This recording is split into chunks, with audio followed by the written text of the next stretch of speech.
падари ман иштирокчии ҷанги бузурги ватанӣ буд ва 104 сол зиндагӣ кард, баъд аз дунё гузашт. Инак мо ҳар 9 май мо дар оилаи мо ҷамъ мешавем, мо якҷоя ҳамамон 9 мая ва ҳамчун ид қайд мекунем. рӯзи 9 май ба ҳамаи ҳамдиёронам, ба ҳамаи занон, модарон имрӯза табрик мекунам.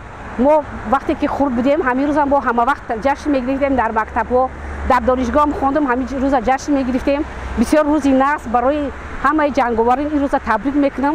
бигзор ҳама хел ҳама вақт қаҳрамон бошанд, саршон баланд боша, осмони мо ҳама вақт соф боша, ҳама вақт фарзандомон хуши хурсандона зиндагӣ кунанд. Я хочу поздравить всех с этим замечательным праздником и поблагодарить всех наших дедов, прадедов за то, что они отвоевали нам эту свободу. Спасибо.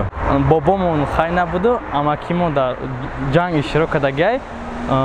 Дар ҷанг вақте дар ҷанги ями бузурги ватанӣ иштирок кардагай, дар ҷанг ҳалок шудагӣ аст. Ва мо мехоҳем ки мисли бобоямон ба давлати худ софдилона хизмат кунем.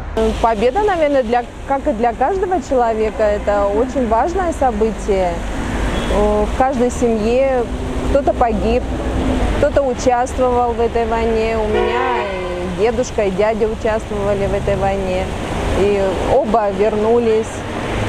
Поэтому для нас это очень значимо. Аз ҳама рӯзи беҳтарине ки мисол тамоми халқи рӯи СССР қайд мекунад ҳамин рӯзи ғалабаро. халқи тоҷики мо мисол дар ҷанги бузурги ватанӣ иштирок кардагем, ғалаба кардагем. Бояд ина қайд кунем. И барои мо муҳим. Я считаю, что действительно этот праздник является великим праздником для нашей страны, так как мы тоже участвовали в этой войне, и у нас очень много пострадало ветеранов из-за этого, и то, что сейчас есть, нужно беречь. Спасибо.